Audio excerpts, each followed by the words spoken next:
Two tragedies, yet no one left to prosecute.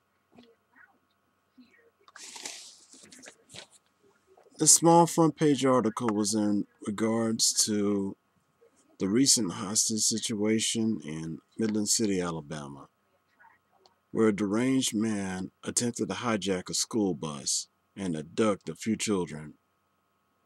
Yet ultimately, one small boy was snatched and the bus driver was murdered.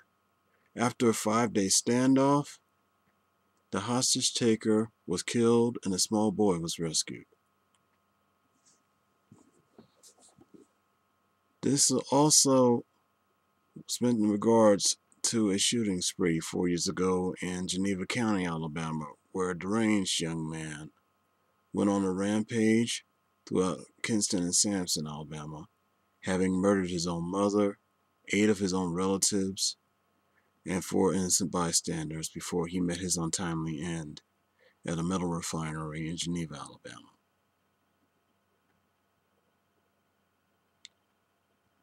True, their deaths saved the taxpayers a lot of money, but in the grander scheme of things, if you are a spiritual person, they are already paying the price, with an eternity of agony roasting in the lake of fire. I know that sounds symbolic, but have no sympathies for 2 individuals who committed such a heinous act. But there is a difference. From the latter, the kidnapper from the Midland City crisis, Jimmy Lee Dykes, the irony was he was a decorated Vietnam veteran who sadly, throughout the course of 4 decades, lost grip of his reality and felt that in order to make a political statement, he had to kidnap a small boy and murder a bus driver. Believe it or not, he thought his Second Amendment rights were being infringed upon.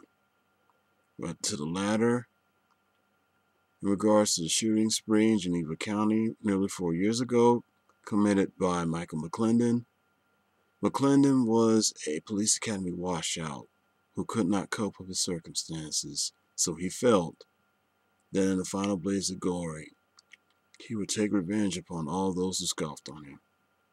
Sadly, his own family. But let me get to the point of that article. In a recent news report, the Alabama State Legislature was going into an attempt to compile an amendment stating that all gun owners in the state of Alabama must have the right to continue to bear their arms for fear of the great Obama conspiracy to take away your weapons and dissolve the Second Amendment.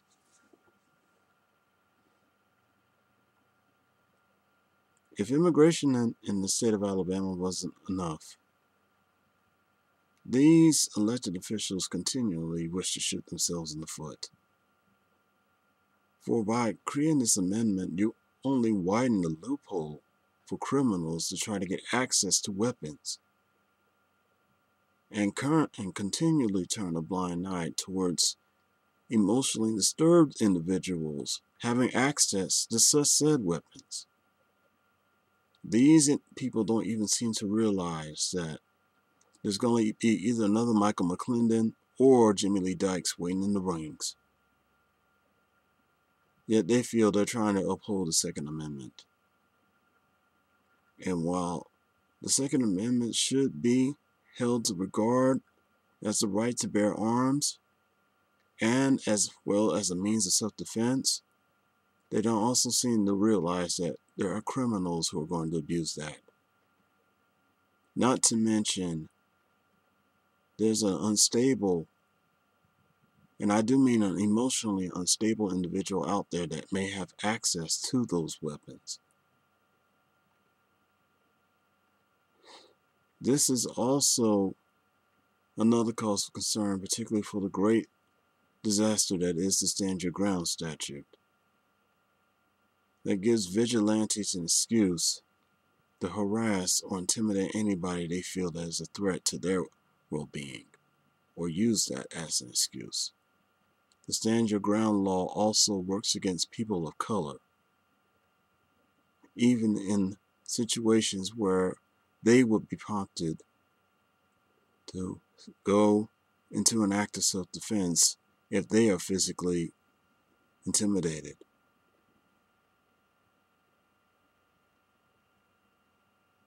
I understand the need to want to defend yourself, but unfortunately, these lawmakers fail to realize that by blindly trying to use, or rather abuse, the Second Amendment's rights to their own ambitions, they're only opening up the floodgates for another disaster,